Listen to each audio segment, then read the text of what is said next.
como também aos que nos assistem pela transmissão. Um bom dia e a graça e a paz do Senhor. Convido-vos a abrir vossas Bíblias no Evangelho de João, capítulo de número 5, a partir do versículo 19.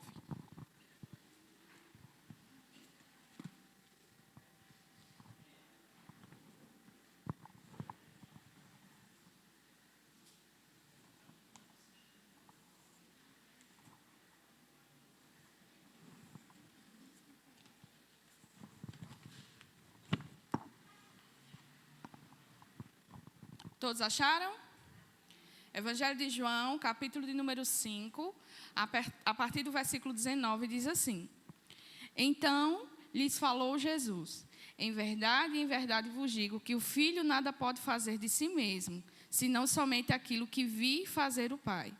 Porque tudo o que este fizer, o Filho também semelhantemente o faz. Porque o Pai ama o Filho e lhe mostra tudo o que faz. E maiores obras do que estas lhe mostrará, para que vos maravilheis. Pois assim como o Pai ressuscita e vivifica os mortos, assim também o Filho vivifica aqueles a quem quer. E o Pai a ninguém julga, mas ao Filho confiou todo o julgamento, a fim de que todos honrem o Filho de modo porque honram o Pai. Quem não honra o Filho, não honra o Pai que o enviou. Em verdade vos digo: quem ouve a minha palavra e crê naquele que me enviou, tem a vida eterna. Não entra em juízo, mas passou da morte para a vida. Em verdade vos digo que vem a hora e já chegou, em que os mortos ouvirão a voz do Filho de Deus, e os que a ouvirem viverão. Porque assim como o Pai tem vida em si mesmo, também concedeu ao Filho ter vida em si mesmo. E lhe deu autoridade para julgar, porque é o Filho do homem. Não vos maravilheis disto, porque vem a hora em que todos os que se acham nos túmulos ouvirão a sua voz e sairão. Os que tiverem feito o bem para a ressurreição da vida, e os que tiverem praticado o mal para a ressurreição do juízo. Eu nada posso fazer de mim mesmo, na forma porque ouço, julgo. O meu juízo é justo, porque não procuro a minha própria vontade, e sim daquele que me enviou. Se eu testifico a respeito de mim mesmo, o meu testemunho não é verdadeiro. Outro é o que testifica a meu respeito, e sei que é verdadeiro o testemunho que ele dá de mim. Mandastes mensageiros a João, e ele deu testemunho da verdade. Eu, porém, não aceito humano testemunho. Digo-vos, entretanto, estas coisas para que sejais salvos. Ele era a lâmpada que ardia e alumiava, e vós quisestes por algum tempo alegrar-vos com a sua luz. Mas eu tenho maior testemunho do que o de João, porque as obras que o Pai me confiou para que eu as realizasse, essas que eu faço testemunho ao meu respeito, de que o Pai me enviou. O Pai que me enviou, esse mesmo, é que tem dado testemunho de mim. Jamais tendes ouvido a sua voz, nem visto a sua forma. Também não tendes a sua palavra permanente em vós, porque não credes naquele a quem ele enviou. Examinai as Escrituras, porque julgais ter nelas a vida eterna, e são elas mesmas que testificam de mim. Contudo, não quereis vir a mim para terdes vida. Eu não aceito glória que vem dos homens. Sei, entretanto, que não tendes em vós o amor de Deus. Eu vim em nome do meu Pai, e não me recebeis. Se outro vier em seu próprio nome, certamente o recebereis. Como podeis crer, vós os que aceitais glórias uns dos outros, e contudo não procurais a glória que vem do Deus único? Não penseis que eu vos acusarei perante o Pai. Quem vos acusa é Moisés, em quem tendes firmado a vossa confiança. Porque se de fato cresceis em Moisés, também creríeis em mim, porquanto ele escreveu a meu respeito. Se, porém, não crerdes nos seus escritos, como crereis nas minhas palavras? Vamos orar? Senhor, nosso Deus e Pai, louvamos e bendizemos o Teu santo nome nesta manhã, Senhor, pela Tua graça e misericórdia que foi renovada sobre nós neste dia. Queremos Te agradecer, Senhor, pela dádiva da vida, pelo momento que o Senhor nos trouxe até aqui em paz, que o Senhor possa permanecer conosco no momento desse estudo, que a Tua glória, Senhor, seja manifesta e revelada a todos que aqui estão, como aos que também nos assistem. Ó Deus, revela-te a nós aquilo que tu verdadeiramente és. Abre o nosso entendimento, tira a cegueira do nosso coração, livra-nos, Senhor, do legalismo, de toda a religiosidade, de tudo aquilo, Senhor, que não te agrada, mas nos concede o ensinamento e a exortação para que possamos te adorar verdadeiramente, em espírito e em verdade, como assim todo verdadeiro adorador. Ajuda-nos nesta manhã, concede-me, Senhor, do teu Santo Espírito, para que eu possa instruir o teu povo, ó Deus. Que não saia da minha boca nenhuma palavra que não venha de ti, ó Pai. Que tudo o que eu venha instruir seja aquilo que o Senhor já ministrou ao meu coração, para louvor e glória do teu santo nome. Em nome do Senhor Jesus. Amém. Meus irmãos, ainda no capítulo 5, né, parece que deu uma travada aqui, né, mas espero concluirmos ainda nesta manhã, o capítulo 5. Dando continuidade, nós vimos que o capítulo se inicia com um milagre no tanque de Betesda. Jesus cura um paralítico. Os judeus vendo aquele homem levantando, carregando o seu leito no dia do sábado, vai repreender tal homem, porque não deslumbraram-se com o milagre que havia sido realizado, mas com o fato de que ele estava carregando o seu leito no sábado. É arguido quem tinha dado a ordenança para ele carregar o leito, e ele, depois que se reencontra novamente com Cristo, volta aos judeus e diz: foi Jesus que mandou que eu carregasse o leito. E Jesus então, é confrontado pelos judeus, pelos fariseus, acerca de quem havia dado a ordem para que ele ordenasse a um ex-paralítico de levar a sua cama. E vimos que Jesus, ele prontamente se coloca, ele vai começar então a dar testemunho dele mesmo acerca de quem ele é para os judeus. Tá certo? Então, ele começa já no versículo 17, que diz que meu pai trabalha até agora e eu trabalho também. Por isso, pois, os judeus ainda mais procuravam matá-lo, porque não somente violava o sábado, mas também dizia que Deus era o seu próprio pai, fazendo-se igual a Deus. Então, se na cabeça dos judeus Cristo já era um profanador do sábado, ainda mais com essa declaração que Cristo concede aqui no versículo 17, eles têm ainda mais motivos para perseguir Jesus, porque agora eles não somente é um profanador do sábado, mas agora ele é um blasfemo, porque ele se iguala à posição de Deus. Ele se considera um ser igual a Deus. E ele vendo Cristo, Jesus, como um ser humano, sabendo da história que ele tinha sido nascido de mulher, aí pronto, começa a perseguição para com Jesus. Jesus, então, ele vai dar testemunho de que ele verdadeiramente é o Filho de Deus. E com isso ele começa o seu texto argumentativo dizendo, no versículo 19, que em verdade vos digo que o Filho nada pode fazer de si mesmo, senão somente aquilo que vir a fazer o Pai.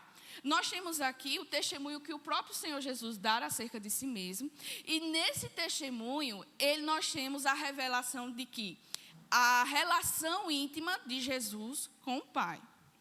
Certo? E essa relação íntima se dá através da figura do Pai e do Filho.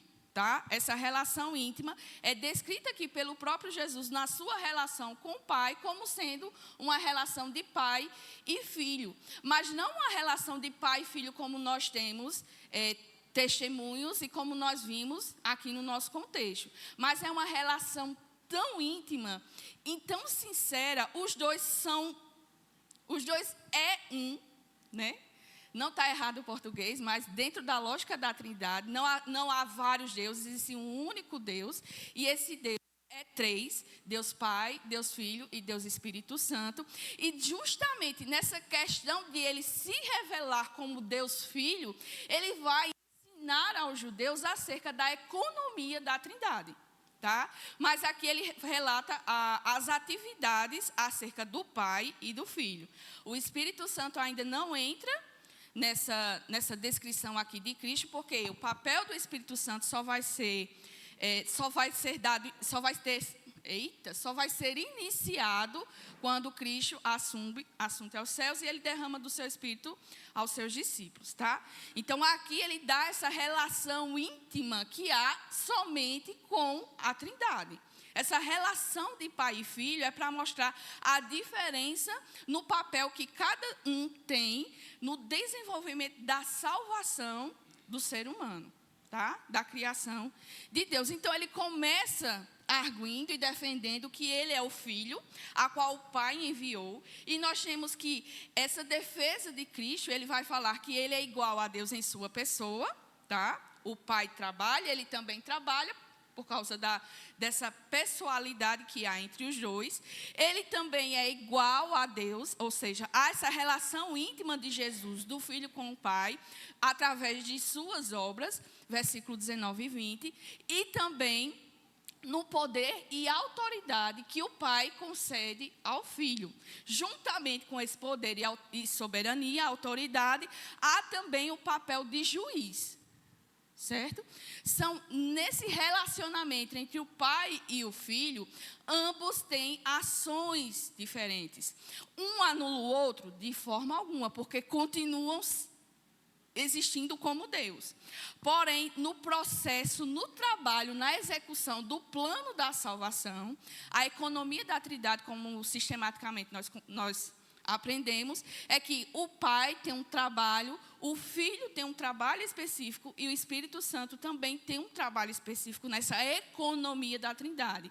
Ou seja, no trabalho na qual a Trindade decidiu trabalhar de forma unida e conjunta. E a gente vai ver que não anula, mesmo que com atividades diferentes no desenvolver da salvação do ser humano, um não anula o outro. E Cristo vai dizer que ele não pode fazer nada por ele mesmo se o Pai não conceder a ele essa autoridade. Ele se coloca como filho em submissão à vontade do Pai. Cristo, mesmo sendo Deus juntamente com o Pai, mas na sua atividade ele é obediente. Ele se coloca no papel de que ele está ali para servir, obedecer à vontade do Pai. Tá?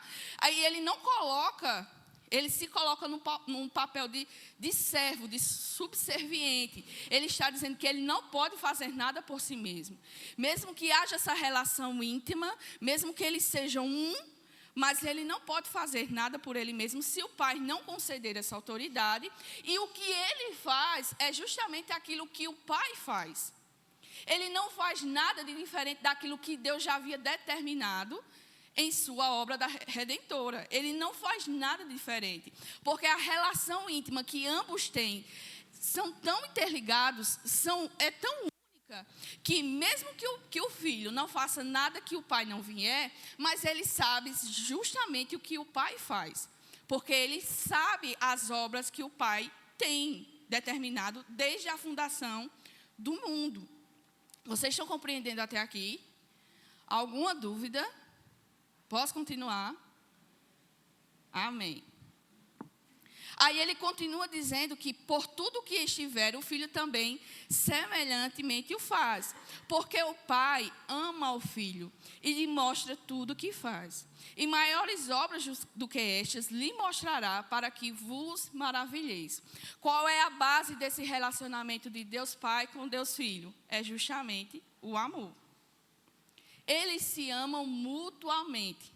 Certo? E esse amor que Deus Pai tem pelo Deus Filho é tamanho que ele mostra todas as suas ações para o seu filho. Sabe aquela relação de confiança que você tem com alguém, geralmente o seu cônjuge ou alguém mais próximo a você, que você tem planos, aí você vai e conta aquele plano para aquela pessoa que é bem mais próxima, porque você sabe que você contando a ela, você vai ter aquele apoio, você vai ter alguém que lhe ajude, que lhe dê suporte. Não tem essa relação? Pronto, com Cristo é mais profundo ainda. Tá? Eu falo desses exemplos naturais porque é o nosso conhecimento que nós temos para poder ter uma noção daquilo que é relacionado ao próprio Deus e ao próprio Filho. Essa relação que o pai tem com o filho é ainda mais intensa do que a nossa relação que nós temos com aqueles que a gente ama, que é capaz de dizer assim, dê a sua vida e você prontamente a dá. Certo? Então, essa relação, esse amor que o pai tem pelo filho é tão intenso que tudo que o pai pensa é revelado automaticamente para o filho. E assim, como eles viram essas obras, como ele viu, como os judeus já viram Deus curando doentes, o Jesus curando os doentes, como a cura do paralítico, como outros milagres que haviam sido realizados e eles testemunharam disso, como o relato do capítulo 2, obras ainda maiores do que essas haveriam de ser reveladas para eles. Que obras seriam essas? Mas sinais que o próprio Jesus operaria no curso do seu ministério, como também a própria crucificação e ressurreição do próprio Cristo. Eles seriam testemunhas oculares de tamanha obra do Senhor Deus operando através de Jesus. Pois assim como o Pai ressuscita e vivifica os mortos, assim também o Filho vivifica aqueles a quem quer. Da mesma maneira que Jesus, diante de uma multidão de enfermos, no tanque de Betesda, vai diretamente a um homem específico e o cura, da mesma forma, Cristo age com sorte a questão da salvação. Tá certo? Da operação da salvação. Mas está falando aqui de ressuscitar e vivificar os mortos. A própria palavra de Deus nos garante que nós estávamos mortos em nossos delitos e pecados. E Deus nos chamou. Louvado seja o nome do Senhor por isso. Através da obra de Deus, nesse chamado, nós podemos então ser despertos, ouvir atentamente a sua voz.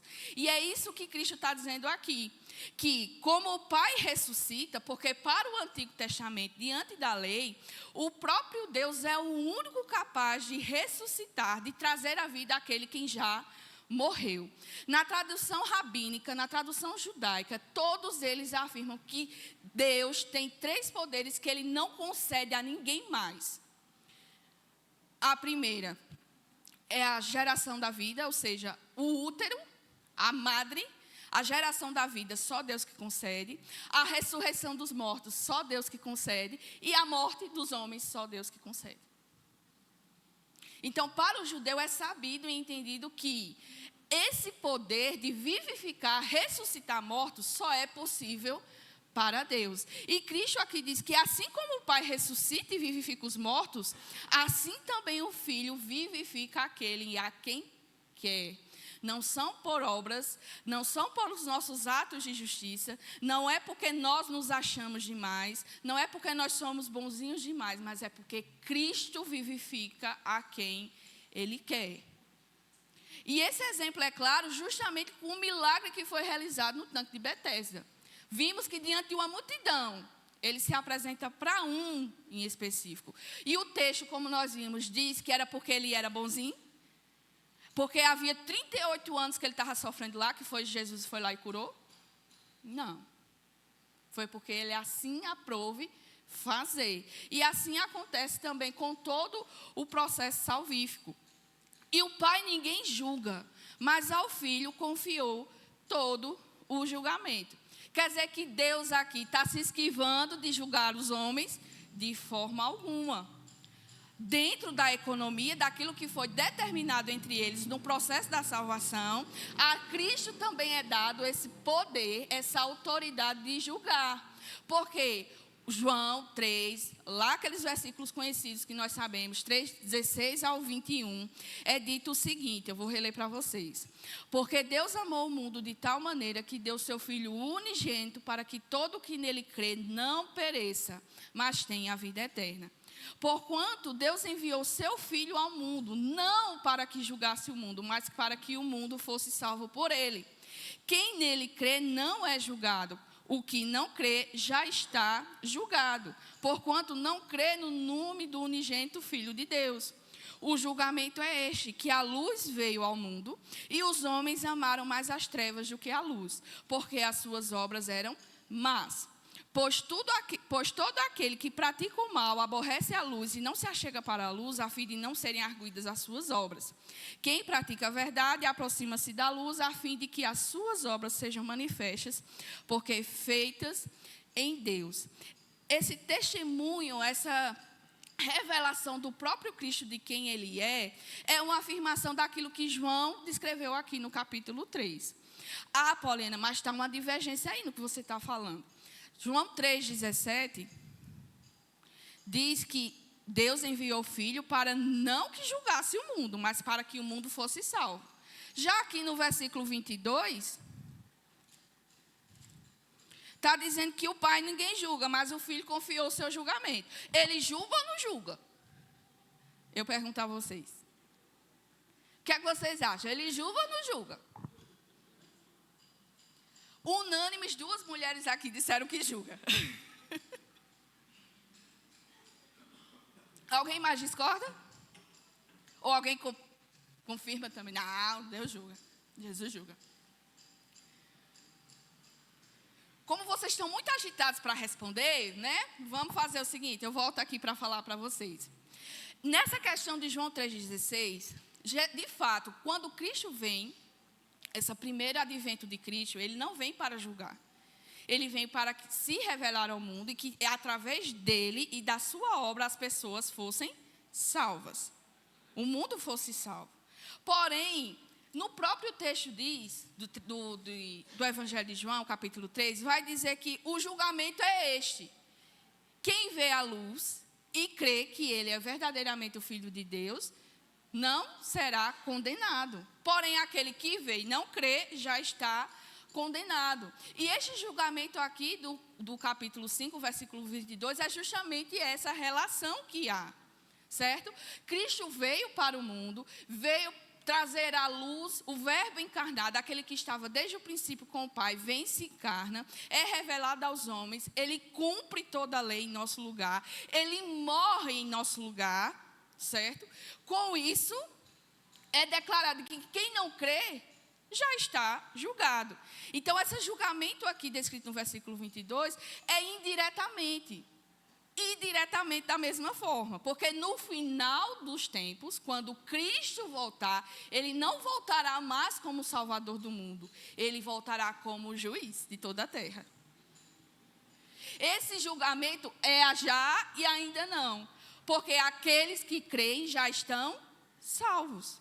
Aqueles que não creem já têm o seu veredito confirmado, ele só é reafirmado. Por quê? A própria palavra de Deus nos garante que todos estamos mortos. Todos estamos distantes, desgarrados, como uma ovelha sem pastor. Não temos acesso direto a Deus. Então, já há sobre nós uma condenação. Estamos condenados à morte eterna. Essa condenação já existe para nós. Porém, Cristo vem, a salvação de Deus chega ao mundo, e aqueles que creem que ele é o Filho de Deus e que é o Cordeiro de Deus que tira o pecado do mundo, quem crê já está salvo. Quem crê já está salvo. Quando o grande dia chegar, não vai ser mais preciso um novo juízo sobre nós, porque já foi declarada a sentença de justiça para nós. Já foi declarada essa justiça, só vai ter uma reafirmação. Aqueles que estão com o nome escrito no livro da vida, entrarão no descanso eterno com o nosso Senhor.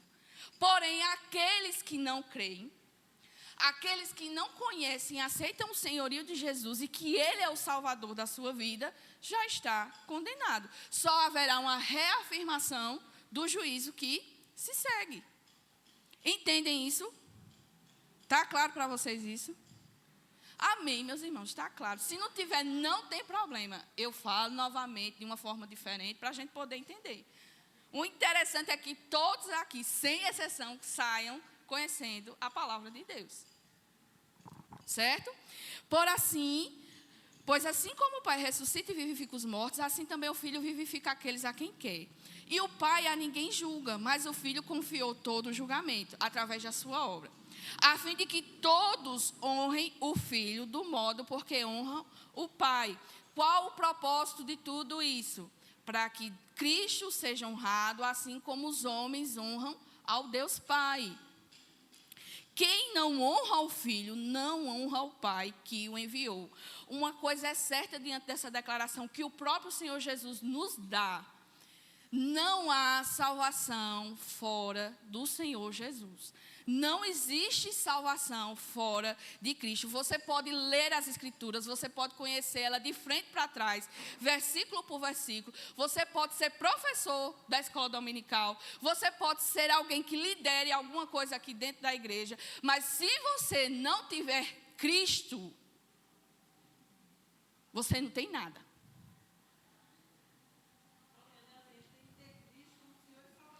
Exatamente. Exatamente. A gente viu isso bem direitinho no capítulo 2, que muitos criam em Jesus por causa dos seus sinais. Porém, Jesus, conhecendo o coração do ser humano, sabia que eles verdadeiramente não criam. Era só aquela manifestação do sinal, e havia uma esperança para que eles fossem salvos da opressão romana, ou serem curados de uma doença específica. Havia uma esperança, mas não a esperança de que Cristo verdadeiramente era Messias, e que ele veio no papel de salvar, de redimir o seu povo da condenação eterna, de seus pecados. Oi.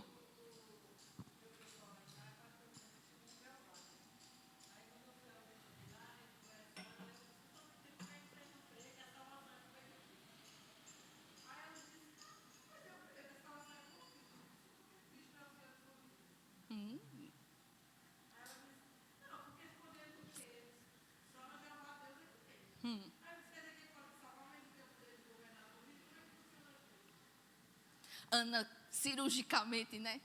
Indo. Ela vai sem um corte no bisturi, é certeiro, assim. Exatamente. Tem alguma coisa estranha aí, né? A conta não está batendo, não. Não vai dar muito certo, não. E se você conversar com muitas pessoas, o pensamento não vai ser muito diferente, não, sabia? A ideia de que, eu sei que eu preciso ser salvo dos meus pecados. Então, Cristo é o meu Salvador. Mas Cristo não é somente o meu Salvador. Cristo também é o meu Senhor. Porque quando eu confesso a Cristo como o meu Salvador, eu automaticamente me coloco à disposição do seu senhorio. Ele me salvou. Então, eu agora não sou mais guiada pelos meus próprios atos e ações. Eu sou guiada por aquele que me salvou, me tirou do local onde eu já estava. Então, Cristo não é somente Salvador, embora seja uma obra grandiosa, mas Cristo também é o nosso Senhor. E como é que eu vou declarar isso? Através da obediência à sua palavra. E Cristo vai dizer isso aqui bem direitinho nos versículos mais à frente. Então, em verdade, versículo 24, em verdade vos digo, quem ouve a minha palavra e crê naquele que enviou, tem a vida eterna. Não entra em juízo, mas passou da morte para a vida. Como é que eu vou, entender isso? Como é que essa salvação chega para mim? Como é que eu entendo a obra de Cristo para mim? Quem ouve a minha palavra e crê naquele que me enviou. Você ouve a minha palavra, Cristo está dizendo, você tem que ouvir a minha palavra e crer que foi Deus que me enviou. Eu não vim por mim mesmo. Eu não vim por minhas próprias pernas. Eu não nasci do nada e cheguei até aqui onde eu estou porque eu quis, eu achei bonito ser um líder, ser repudiado por vocês. Não foi isso. Foi Deus que me enviou. Eu estou aqui cumprindo a vontade do Pai. Para tanto, vocês precisam crer naquilo que eu falo e crer que verdadeiramente é Deus que me enviou a esta obra. Aí a sentença já está declarada aqui. Quem crê que me enviou tem a vida eterna. Quem não crê entra em juízo, mas passou, quem crê não entra em juízo, mas passou da morte para a vida. Em verdade vos digo que vem a hora, e já chegou, em que os mortos ouvirão a voz do Filho de Deus, e os que a ouvirem viverão. vendo alguns comentários acerca desses versículos, há uma dualidade de pensamentos. Alguns aqui acreditam que Cristo está falando do que acontecerá após a sua obra de salvação. Ou seja, de ressuscitar os mortos no seu segundo advento, na sua segunda vinda. Alguns já acreditam que não, ele está falando aqui da condição. Ele começou falando que os mortos, ouvirão a sua voz e responderão ao seu chamado. E aqui ele continua esse tipo de pensamento. Chegou a hora. Na verdade, vem a hora e ela já chegou. Ou seja, Jesus estava presente, então a hora já estava presente. O reino de Deus já estava sendo instaurado no meio do seu povo. Porém, ela ainda não estava pronta, ela não estava, o seu propósito, o seu papel não estava totalmente concluído. Por isso que a hora vem e ela já chegou. Em que os mortos ouvirão a voz do Filho de Deus e os que a ouvirem viverão. É a minha e a sua situação. Estávamos mortos, ouvimos a voz do nosso mestre nos chamar e automaticamente nos tornamos vivos. Fomos ressuscitados para o próprio Deus. Ouvimos a sua voz. Aqui cai por terra toda a ideia de que é que eu que vou, eu que me achego, Aqui cai por terra tudo isso, gente. Aqui cai por terra. Porque é Cristo quem nos chama, é Cristo quem nos vivifica para o louvor da sua glória. Da mesma forma como ele disse ao paralítico, levanta e anda, a palavra que foi liberada da sua boca tem o mesmo poder para dizer ao mais podre do defunto, levanta. Levanta e anda. Da mesma forma que a palavra, como lá no prólogo do Evangelho de João, como nós já vimos, a palavra de Deus tem poder para criar todas as coisas. Da mesma forma, a palavra de Deus, que é Cristo encarnado, tem poder para nos tirar de qualquer situação, nos vivificar para o louvor da glória do nosso Deus. Então, glorifica ao Deus que está no céu, porque Ele te chamou. Ele te vivificou. Nós estávamos mortos. Nós não tínhamos por nossas forças ter condições de chegar a Deus. Nós nem sequer pensávamos em Deus. O pouco de conhecimento de Deus que nós tínhamos era através das religiões. Daquilo que nos era ensinado. Aquelas posições que eram feitas a nós. Hoje nós temos acesso direto ao nosso Pai, através de Jesus Cristo. Nós nos achegamos a Ele. Nós podemos confiantemente entrar na presença de Deus e falar com o nosso Pai. Louvado seja o nome do Senhor por tamanha obra em nossas vidas. Nós estávamos mortos em nossos delitos e pecados. E Cristo nos vivificou para a glória de seu Pai. Meus irmãos, o sentimento de gratidão deveria ser transbordante do nosso coração, nossa vida. Pelo reconhecimento de tamanha obra que Cristo operou em nós. Ele nos ressuscitou. Ele nos deu vida. E vida e abundância. Não é qualquer vida, não. É uma vida abundante. Uma vida abundante. Porque assim como o Pai tem vida em si mesmo, também concedeu ao Filho ter vida em si mesmo. Eu não posso conceder nada que eu não tenha. Como eu já falei domingo passado, nem a capacidade de gerar filhos eu tenho essa capacidade. Se Deus não operar esta obra em nós. Até a capacidade de gerar não é nossa. A gente acha que a gente tem um controle, Não, eu vou tomar um remédio, Eu vou tomar o remédio, vou passar 5 anos sem ter, eu vou viver a minha vida de casadinho, Aí depois eu vou parar de tomar o remédio e vou aguardar em Deus, Quantos relatos vocês já ouviram de gente que engravidou tomando pílula, fazendo DIU, vários contraceptivos? Quantas vezes você não já escutou esse tipo de testemunho, Nós temos na nossa cabeça essa... Oi? Hã?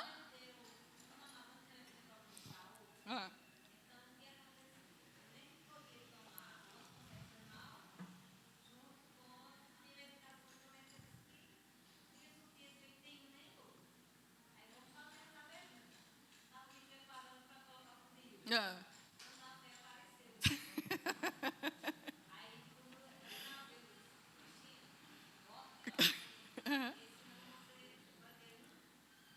Um em cima do outro. Que foi um...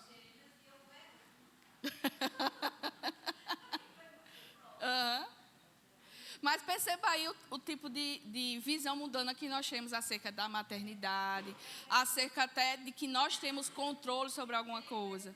Exatamente. De que nós temos controle de alguma coisa. E esse tipo de pensamento não era válido nem para o povo judeu. Como eu já disse, eles tinham certeza de que só quem abria a madre era o próprio Deus, como quem dava vida, como quem também retirava.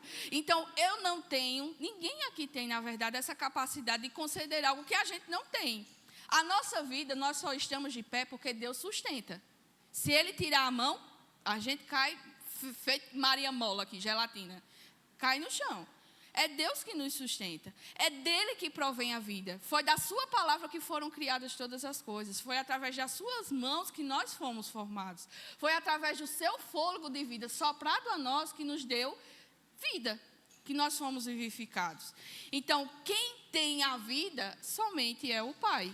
E é Ele que concede a quem Ele quer. Porque assim como o Pai tem vida, também concedeu ao Filho esse poder, essa autoridade de conceder a vida a quem Ele quer.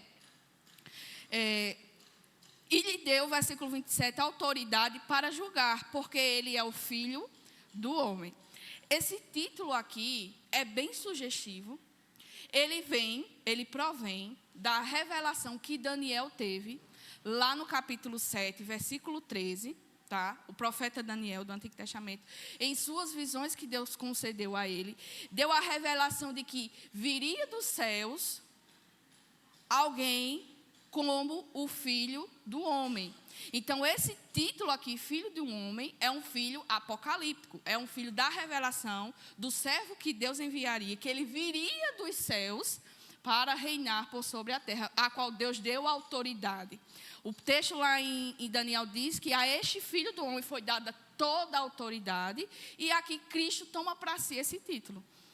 E lhe deu toda a autoridade para julgar, porque ele é o Filho do Homem. Cristo está atribuindo a si mesmo esse título que foi revelado a Daniel, os judeus esperavam, e ele agora estava sendo anunciado e revelado fisicamente àquele povo. Não vos maravilheis disto, porque vem a hora em que todos os que se acham nos túmulos ouvirão a sua voz e sairão. Aí aqui já volta para aquela... Aí já é sim a questão da segunda vinda de Cristo. Tá certo? No dia em que ele voltar e que todos, de todos os tempos, todas as eras, gerações, desde que mundo é mundo, que ouvirão a voz de Deus e se levantarão do seu túmulo. Os que tiverem feito o bem para a ressurreição da vida e os que tiverem praticado o mal para a ressurreição do juízo. Mais uma vez aqui, Cristo está falando daqueles a quem crê. Nós possamos olhar e entender que aqui Cristo está falando de boas obras. Quem fez o bem, né, receberá a vida eterna. Quem não fez o bem, não fez. Mas isso aqui está intimamente ligado a você ver a luz e reconhecer. A questão de Cristo ser o Senhor da sua vida. Você viu a luz, reconheceu, tomou para si e se submeteu ao seu senhorio, né? Obviamente você vai fazer o que é justo e reto, porque você obedece à voz do seu Senhor. Não é a salvação pelas obras, mas é aquilo que a obra da salvação opera em nós. Não é porque nós fizemos coisas boas que nós seremos salvos, mas porque vimos a luz, aceitamos elas e, obviamente, respondemos e obedecemos à voz do nosso Senhor. Tudo tranquilo? Posso continuar? Louvado seja o nome do Senhor. Ou eu estou dando aula muito bem, ou vocês já estão estudando em casa, né? Vamos para a segunda parte. Eu acredito que vocês estão estudando em casa e vindo aqui só para ouvir eu falar. Versículo 30. Eu nada posso fazer de mim mesmo, na forma porque eu ouço julgo. O meu juízo é justo, porque não procuro a minha própria vontade, e sim daquele que me enviou. Mais uma vez, Cristo se coloca como servo obediente do Deus Pai, e ele diz que ele não julga pelo que ele vê, pelo que ele ouve, mas ele julga diante a retidão de quem Deus é. Eles são tão intimamente unidos e ligados que tudo que o Pai pensar e fizer, Cristo obviamente responderá obedientemente responderá a essa ação do Pai. Então ele diz que o seu juízo é justo porque ele não procura fazer a vontade dele. Não é pela minha vontade, não é como vocês julgam aqui na terra. Não é como os homens se julgam. Mas é porque eu julgo conforme a vontade do meu Pai.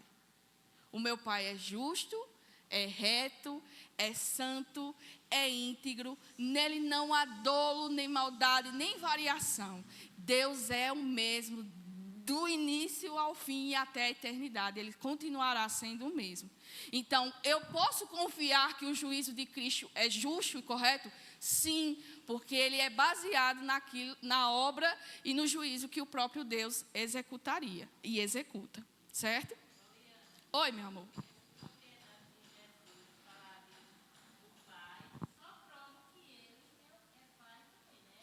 É o mesmo.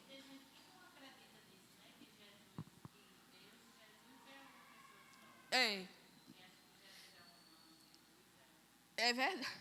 É verdade.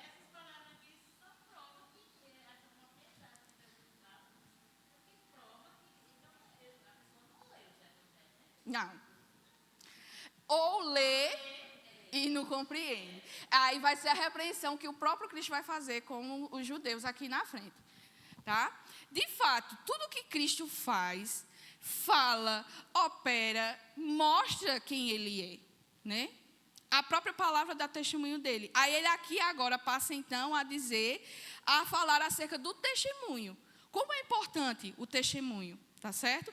Vimos desde os primeiros capítulos, continuamos ainda, mas nos primeiros capítulos, nós vimos que houve o testemunho de João Batista, houve o testemunho dos discípulos, que muitos vieram a seguir a Cristo através do testemunho, né? A importância do testemunho. Porém, mesmo Cristo sendo Deus, ele não precisa de testemunha do nosso testemunho. Cristo não precisa, olha, uma coisa que Cristo não precisa é do testemunho da gente. Ele não precisa, porque Ele é. Uma coisa é certa, Ele é. Eu crendo ou não, Ele continua sendo Deus. Ele continua sendo Deus criador de todas as coisas. Ele continua sendo Deus que operou em nós a salvação. Ele continua sendo Deus. Ele não precisa do nosso testemunho. Mas para que outros validem essa realidade, porque é necessário que haja essa validação, e ele diz isso, aí ele vai dar testemunho. Ele vai dizer, olha, não sou eu que estou falando isso de mim, não. Porque se eu der testemunho de mim mesmo, o meu testemunho não é válido. Você já foi para uma entrevista de emprego, aí já é traumatizante uma entrevista de emprego. Aí você chega lá, você já está nervoso, não sabe nem quanto é 1 mais 1, né? Você não sabe de nada. Aí chega lá e o entrevistador vai e diz assim, faça um resumo de você. Se eu for dar um resumo de mim, você vai me mandar embora na mesma hora. Aí o que é que a gente faz, né? A gente vai dizer as coisas que geralmente a gente não é tão bem assim. Eu sou pontual, né? Eu sou sólida, eu amo trabalhar em comunhão, né? Em grupo, eu sou uma pessoa de unidade e tudo mais, né? Você aumenta um pouquinho, na verdade, né? Mas pense numa pergunta constrangedora. Porque se você for refletir, dê testemunho de você. Aí você vai, meu Deus, eu sou horrível. Eu sou horrível, eu não sei como meu marido me aguenta, né, Diego? Eu ainda não sei como meu marido me aguenta. Eu não sei. Mas louvado seja Deus pela graça de Deus operando nele, que estamos juntos até hoje. Né? E para toda a eternidade, né? É assim. Aí a pessoa que está entrevistando pode ou não dar crédito à sua voz. Se você aumentar demais, obviamente, ele vai dizer, não, isso aí é um mentiroso fino. Né? É um mentiroso fino. E tem gente que tem uma lábia que sabe maquiar as coisas, né? Eu sou exigente. Eu gosto de cumprir as minhas coisas certinhas, né? Vai mudando, maquiando aquilo que era negativo e vai trazendo uma mensagem positiva. Só que quando alguém chega perto de você e se bajula demais, né? Ai, que eu sou isso. Ai, que meu cabelo é lindo. Ai, que eu sou mais magra que você. Ai, que eu tenho mais isso que você. Ai, que meu grau de miopia é menor do que o seu. Eu vejo melhor do que você. Sabe? Tem pessoa que é chata. Você vai dar ouvido a esse testemunho, você nem valida. Isso é um besta, né? A gente pensa logo assim. Então, quando Cristo diz que o testemunho dele não é válido para os homens, é porque os homens não vão aceitar isso como verdadeiro. Porque sabemos muito bem que se formos dar, provavelmente a gente aumenta um pouquinho. Então, quando eu falo de mim mesmo, eu estou me vangloriando.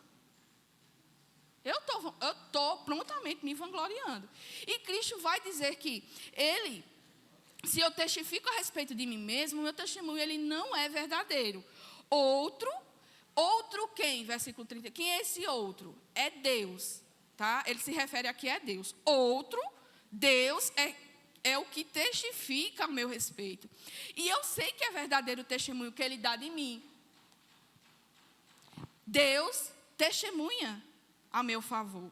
Porque as obras que eu faço só realmente tem que ser da aprovação e do testemunho que o meu Deus garante acerca de mim.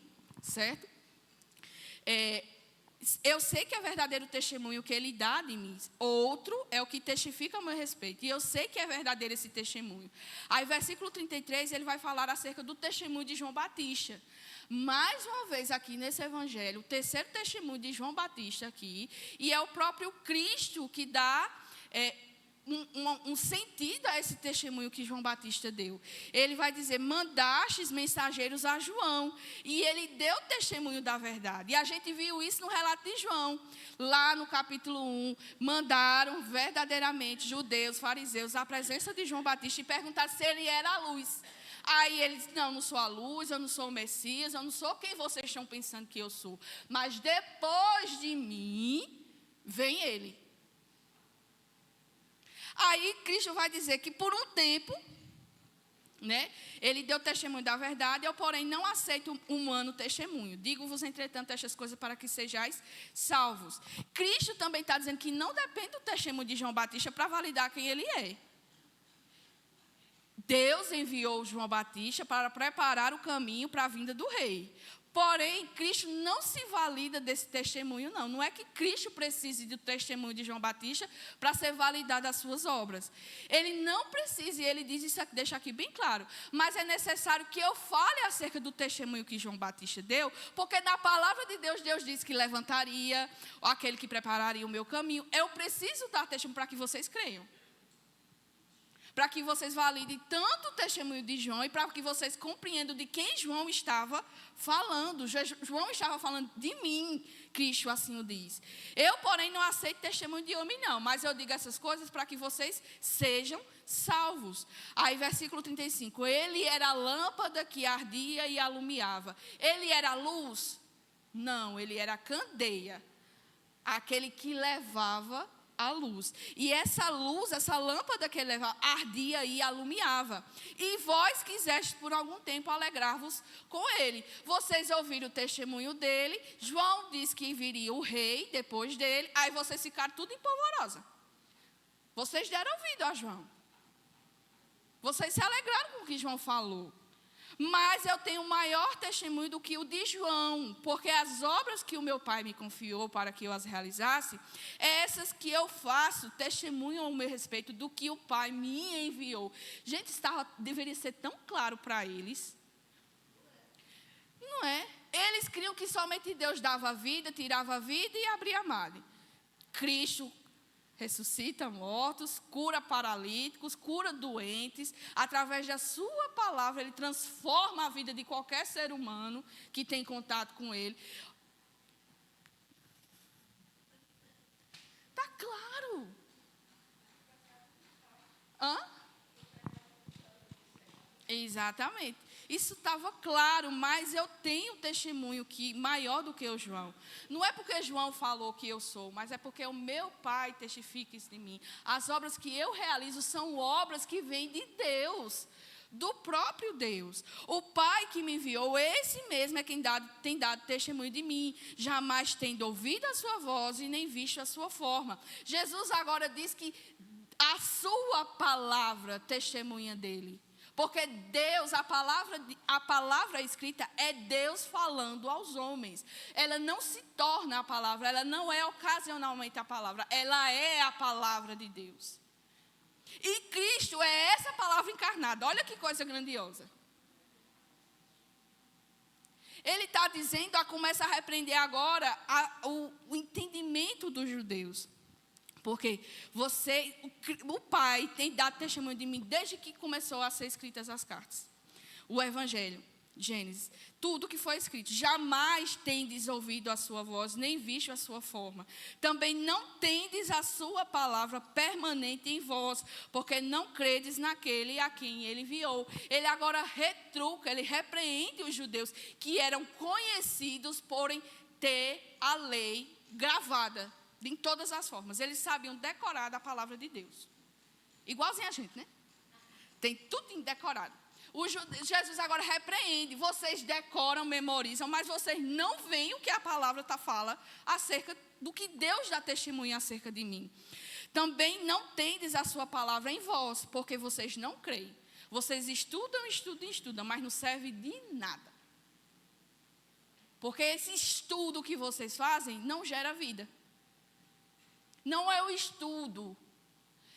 Por favor, não compreendam errado o que eu estou falando. Eu não estou dizendo aqui que a gente não é para estudar a palavra. Não é isso. Jesus está repreendendo a ação dos fariseus. Tá? Tudo eles faziam conforme a lei. Se andavam era conforme a lei. Se guardavam o sábado era conforme a lei. Tudo eles se justificavam com base na lei. Na palavra que havia sido dada a eles.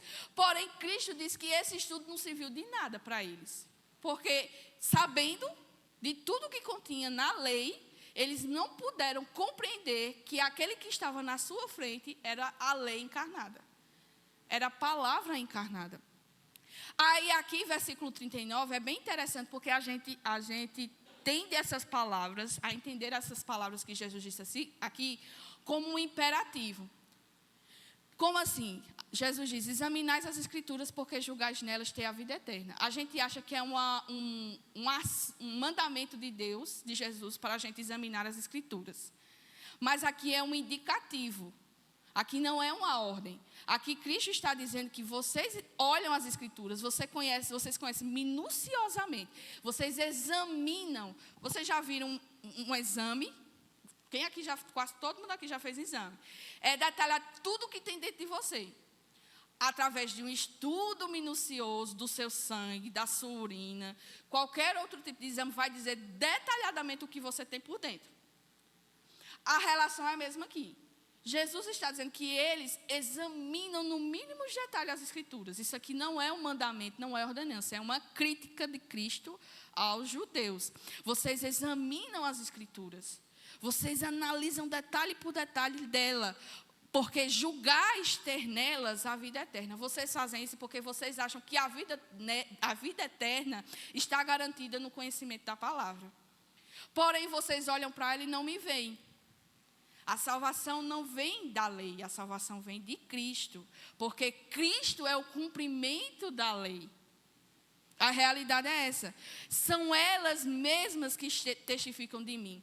Nós temos o testemunho acerca de Jesus. O próprio Deus, nós temos o testemunho de João Batista e agora nós temos o testemunho que a própria palavra de Deus dá acerca dele. Vocês olham detalhe por detalhe, mas vocês não me veem nela. E são justamente essa palavra que dão testemunho acerca de quem eu sou. Lá em Gênesis eu sou o sábado, o descanso de Deus para vocês. Eu sou também a semente da mulher, que seria levantada e esmagaria a cabeça da serpente. E assim nós temos toda a revelação de Gênesis. Eu estou falando só do Antigo Testamento, porque eles até então só tinham um Antigo Testamento. De Gênesis a Malaquias tem a revelação, a manifestação, o testemunho que o próprio Deus e a palavra dá acerca de quem Cristo é. E Cristo estava ali. E não eram capazes de reconhecer o Verbo encarnado. Eles não foram capazes de reconhecer o Verbo encarnado. Isso chama atenção para nós, que tipo de estudo nós estamos tendo. É um estudo apenas para conhecimento, para você trazer mais conhecimento. Eu sei da Bíblia todinha. Sabe quando isso vai ter validade na sua vida? Quando você conhece e aplica. Aí ela vai ser real, ela vai trazer vida para nós. Contudo, não quereis vir a mim para terdes vida. Vocês julgam que a palavra, o estudo da palavra tem a vida eterna. Elas testificam de mim, mas vocês não querem vir para mim. Porque quem concede a vida sou eu. Eu não aceito glória que vem de homens, sem entretanto que não tendes em vós o amor de Deus. Eu não quero bajulação de vocês, eu não quero que vocês lambam os meus pés, eu não quero que vocês varram, eu não quero isso de vocês. Eu não quero isso, porque eu sei que em vocês, no coração de vocês, não há o verdadeiro amor a Deus. Não há.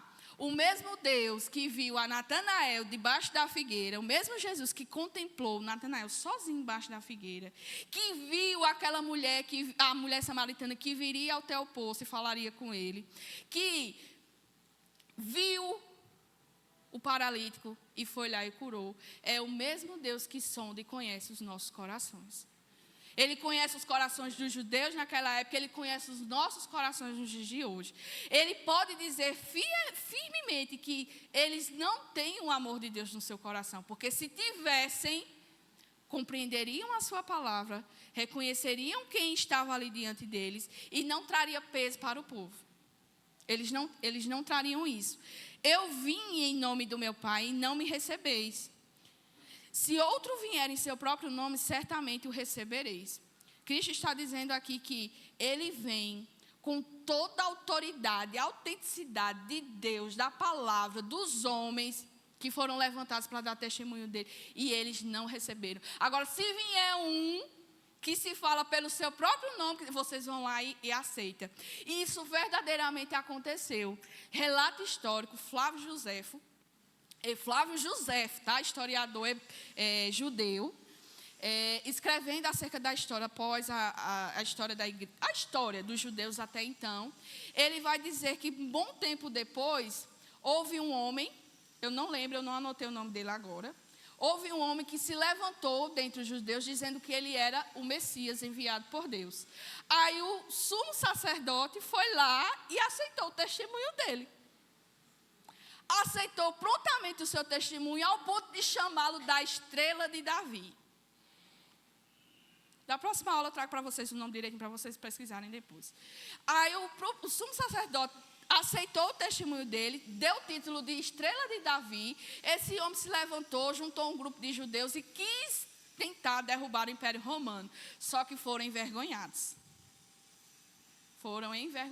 Quase que houve a exterminação daquele grupo, de uma boa parte da Judéia, certo? Então, esses que se levantam em seu próprio nome, vocês aceitam. Mas eu que tenho toda a credencial, todo o testemunho pronto, direcionado para mim, vocês não me aceitam. Como vocês podem crer, vós que aceitais a glória um dos outros, e contudo não procurais a glória que vem do Deus único. Vocês não estão preocupados com a glória de Deus. Vocês nunca tiveram preocupados com a glória de Deus. Nem amor, nem temor a Deus vocês têm.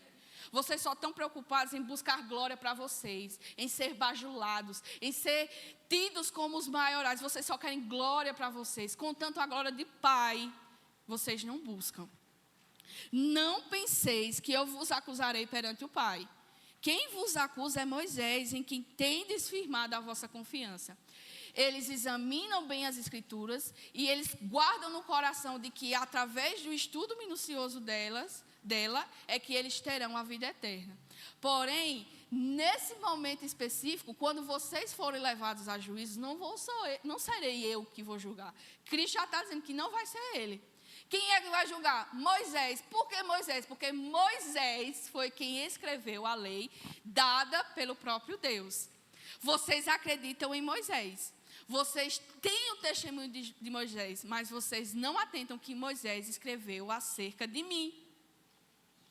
Então, quem vai julgar vocês não vai ser eu, não, porque aqui vocês já estão julgados. Quem vai acusar vocês diretamente vai ser o próprio Moisés, que escreveu essa palavra que vocês tanto se esmeram e que escreveu acerca do meu testemunho. Tem uma dúvida bem recorrente de quem estuda a palavra de Deus, de que a maneira como Deus salva no Antigo Testamento é diferente da forma como Deus salva no Novo Testamento. Porque sabemos e fica bem claro aqui que a salvação provém de quem crê em Jesus Cristo como Senhor e Salvador. Não é assim? Todo mundo crê nisso, todo mundo acredita nisso, todo mundo aprendeu isso em nome de Jesus. Amém. Todo mundo crê isso. Só que no Antigo Testamento Jesus não estava. Aí como é que o povo era salvo naquele tempo, do Antigo Testamento? Através da palavra que, nos atos indiretos, na revelação de Deus na história, apontava para Cristo. E o remanescente fiel, eles viam a Cristo. A salvação no Antigo Testamento e no Novo é a mesma. É através de Cristo. Porém, no Antigo, as pessoas viam as sombras e criam. A partir da Nova Aliança, nós vimos a encarnação do Filho. Nós não vimos, mas nós sabemos. Nós entendemos e nós cremos nesta verdade. A salvação no processo da história é a mesma, Antigo e Novo Testamento, através de Cristo. Porém, no Antigo Testamento, quem via e entendia perfeitamente a palavra, via Cristo nas sombras. Via Cristo no templo, no tabernáculo. Via Cristo na serpente de bronze que precisou ser levantada no deserto. Viu Cristo, mesmo que por meio de uma sombra, mas contemplaram a Cristo. E isso foi imputado justiça e salvação para eles. Se, porém, não credes nos seus escritos, como crereis nas minhas palavras? Se vocês amam a Moisés, acreditam tudo que Moisés escreveu e não conseguem ver que Moisés escreveu de mim, quanto mais eu vou falar aqui? Eu vou dizer o quê? Vocês não vão acreditar do mesmo jeito. Vocês não vão acreditar. Aqui mostra a incredulidade, o legalismo. Eles estavam voltados para a palavra, mas o seu coração não estava na palavra em Deus. Eles estavam somente voltados a uma instituição de uma fé por meio das obras. Por meio das obras. E o que acontece? Aí aqui nós temos o testemunho desses versículos, o testemunho do Pai, o testemunho de João Batista. As Escrituras revelam quem Cristo é e o próprio Moisés dá testemunho na Escritura da palavra. A lei que foi dada ao povo por meio de Moisés testificam de Cristo. Aí, a partir de então, começa uma crescente perseguição a Cristo. A partir desse momento, então, os judeus começam a se organizar para que Cristo seja perseguido e morto. Lembre que eu falei, eles tinham primeiro Cristo como profanador do sábado.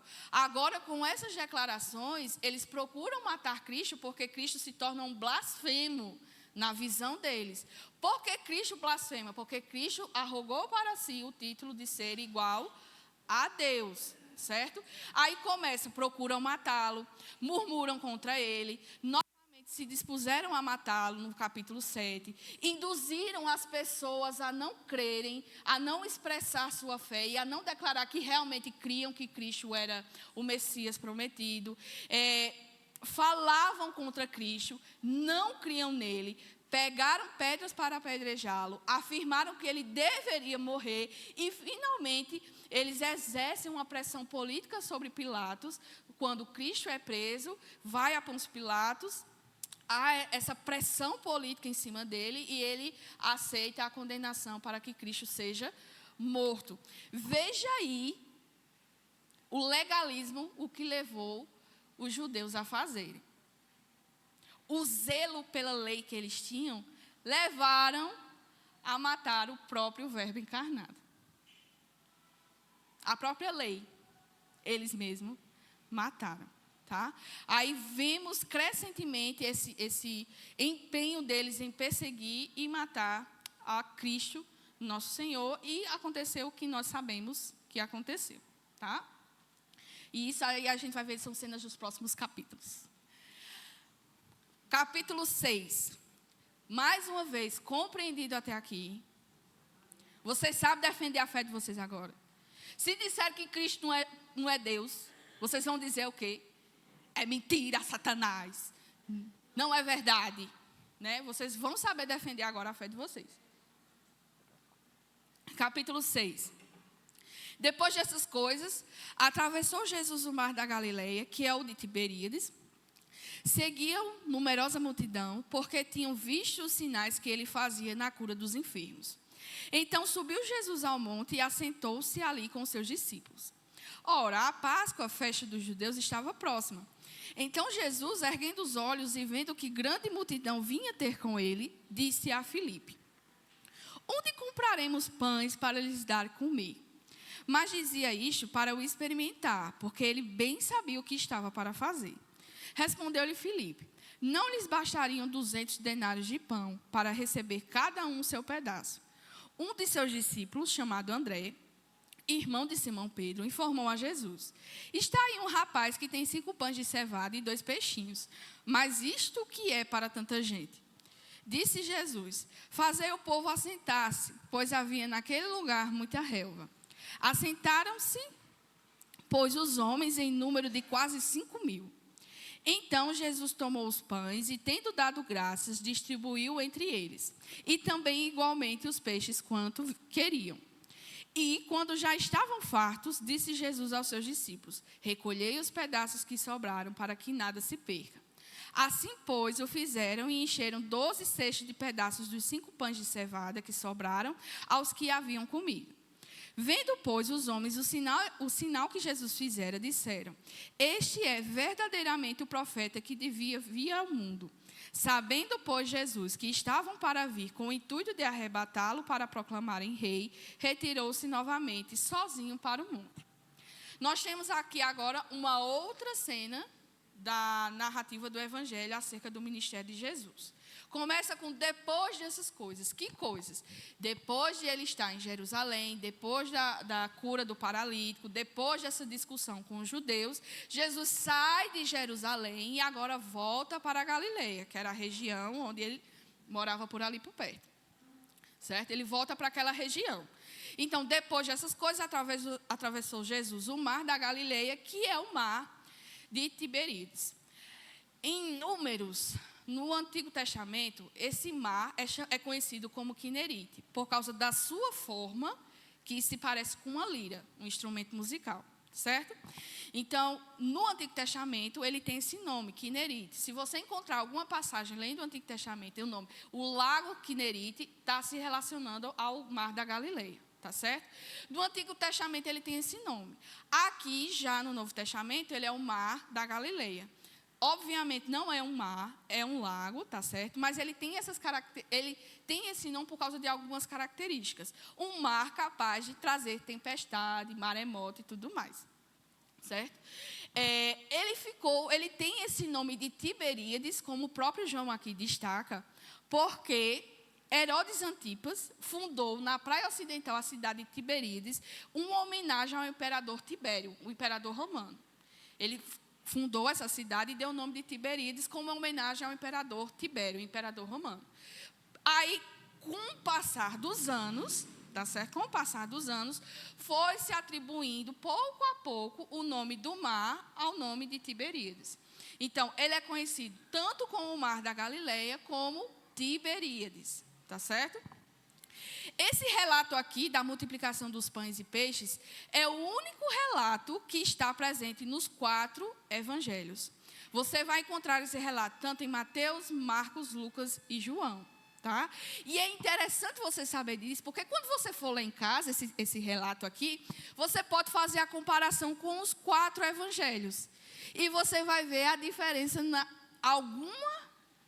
alguma diferença, porque em alguns omitem algumas informações, outros revelam informações que não vai ter no outro. E é interessante a gente fazer essa comparação, porque, por exemplo, no Evangelho de Marcos, é descrito que neste momento que acontece aqui, o povo passou o dia todo ouvindo os ensinamentos de Jesus. Aqui em João já é omitido.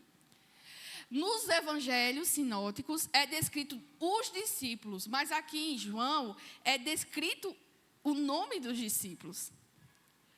lá nos evangelhos sinóticos, não dá essa descrição de quem eram os discípulos que estavam nessa narrativa presente, como Filipe e André.